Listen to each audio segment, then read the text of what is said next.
لوگ قرآن بھی پڑھتے ہیں وَاعْتَصِمُوا بِحَبْلِ اللَّهِ وَلَا تَفَرَّقُوا کہ اللہ تبارک و تعالیٰ کی رسی کو مضبوطی سے تھام لو اور فرقہ فرقہ مت ہو جاؤ۔ اس کے باوجود بھی یہ فرقہ کیوں ہو جاتے ہیں؟ اس لیے کہ یہ قرآن کو نہیں پڑھتے ہیں، یہ قرآن کو ہاتھ میں تو اٹھاتے ہیں، وہ قرآن کے لفظوں کو بھی دیکھتے ہیں، لیکن یہ قرآن نہیں پڑھتے ہیں، یہ اپنے نفس کو پڑھتے ہیں، یہ اپنے نفس کے غلام ہوتے ہیں، نفس امارہ کے غلام ہوتے ہیں، اور نفس کو امارہ کی لگام شیطان کے ہاتھ میں ہوتی ہے، تو یہ شیطان کے اشاروں پہ ناچنے والے ہوتے ہیں۔ تو یہ جو شیطان کے اشاروں پہ ناچنے والے ہیں، تو یہ جو ہے یہ کبھی بھی قرآن پڑھ لے تو قرآن کیا ہے؟ فیہ ھدی للمتقین، تو اس میں تو سیدھا ہدایت ہے، اور ہدایت کی جو منزل کیا ہے؟ ہدایت کی منزل جو ہے رب تبارک و تعالیٰ کے جلوے ہے۔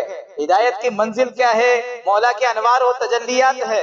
تو یہ قرآن نہیں پڑھتے ہیں، یہ اپنے نفس پڑھتے ہیں۔ قرآن تو ایک ہی ہے، اگر قرآن پڑھتے تو سب ایک رہتے ہیں، یہ لیکن سب کا اپنے نفسانیت ترجمہ رہتا ہے، اپنے اپنے من کا ترجمہ رہتا ہے۔ نفس بولے تو من، مائنڈ بولتے ہیں نا، ان کے سب کا اپنے من کا ترجمہ رہتا ہے۔ تبلیغی کا الگ رہے گا، دیوبندی کا الگ رہے گا، اہل حدیث کا الگ رہے گا، شیعوں کا الگ رہے گا، چکڑالوی کا الگ رہے گا، نیچری کا الگ رہے گا، یہ سب اپنے من کے ترجمے کرتے ہیں۔ قرآن اگر پڑھ لینا تو ختم ہو گئے نا۔ قرآن کیا ہے؟ قرآن رب تک پہنچانے والی کتاب ہے۔ قرآن کو قرآن کیوں کہتے ہیں معلوم ہے؟ قرآن کا ایک مطلب ہوتا ہے ملانے والی چیز کو قرآن کہتے ہیں۔ تو قرآن کو قرآن اسی لیے کہتے ہیں کہ یہ رب سے ملانے والی ہے، یہ رب سے ملانے والی کتاب ہے۔ تو یہ کیا ہے؟ یہ قرآن کہاں پڑھتے ہیں؟ ان کو قرآن سے غرض نہیں رہتے، ان کو اپنے خیالات، اپنے ڈیمانڈ، اپنی جگہ، اپنی خواہشات کو لوگوں پہ تھوپنا، اپنی معلومات کو لوگوں پہ تھوپنا چاہتے ہیں۔ اگر ٹھہر کر کے جب بھی آپ قرآن کریم کی آپ کو تلاوت کرنی ہے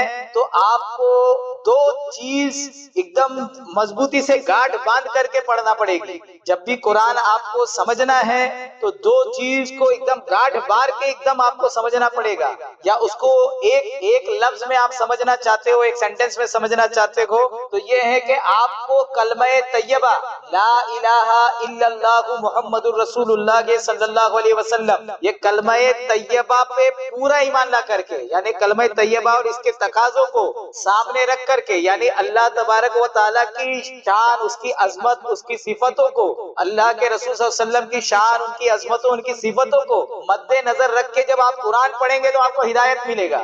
آج جو ہے قرآن ہی کا ترجمہ ہے، اللہ کے رسول صلی اللہ علیہ وسلم کے لیے قرآن کہہ رہا ہے کہ وَمَا أَرْسَلْنَاكَ إِلَّا رَحْمَةً لِلْعَالَمِينَ، کہ میرے سرکار پوری کائنات کے لیے رحمت ہے۔ اور آج کا ہی مولانا آپ کو یہ سکھا رہا ہے کہ نبی کے نام پہ نفرت کرو، نبی کے نام پہ اس کے ساتھ کھانا بند کر دو، نبی کے نام پہ یہ کرو۔ تو بابا جو ہے آپ کو سمجھنا پڑے گا رحمت للعالمین کا ایسا پیغام ہو سکتا ہے کیا؟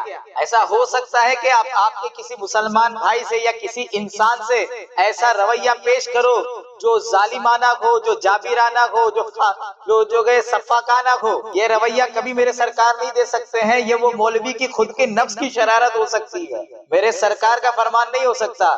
میں تو پہلے میرے سرکار کی شان کو مد نظر رکھوں گا، پھر قرآن کو اور حدیث کو جو کہ اللہ اور رسول کی شان کو مد نظر رکھتے ہوئے پھر پڑھوں گا اور سمجھوں گا کہ اللہ کے رسول کیا فرما رہے ہیں، اللہ کے رسول کی شان کیا ہے، اللہ تبارک و تعالیٰ کی شان کیا ہے۔ جیسا اگر کوئی اٹھ کر آج آپ کو کہتے ہیں کہ اللہ جھوٹ بول سکتا ہے تو آپ مان لو گے اس کی بات کو؟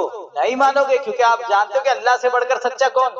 ہاں، اب اگر وہ کہنے میں قرآن کی آیت آپ کو دلیل میں دے رہا ہو کہ وَهُوَ عَلَىٰ كُلِّ شَيْءٍ قَدِيرٌ، کہ اللہ تو ہر چیز پہ قادر ہے، تو جھوٹ بولنے پہ بھی قادر ہے، آپ قبول کرو گے؟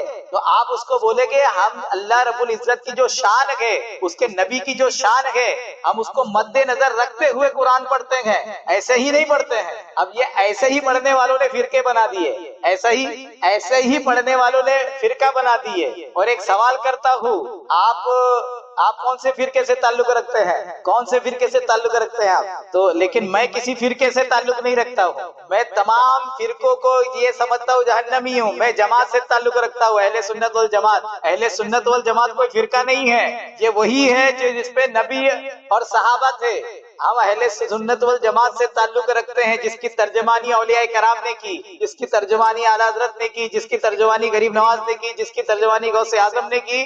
ہم اس اہل سنت والجماعت سے تعلق رکھتے ہیں، کسی فرقے میں ہم نہیں ہیں۔ ہم اہل سنت والجماعت ہیں، ہم جماعت والے لوگ ہیں۔ سمجھ میری بات؟ اہل سنت والجماعت۔ تو بس اتنا کہنا چاہتا ہوں کہ اللہ تبارک و تعالی ہم اور آپ کو فرقوں میں بٹنے سے بچائے اور امت واحدہ اہل سنت والجماعت بننے کی توفیق عطا فرما۔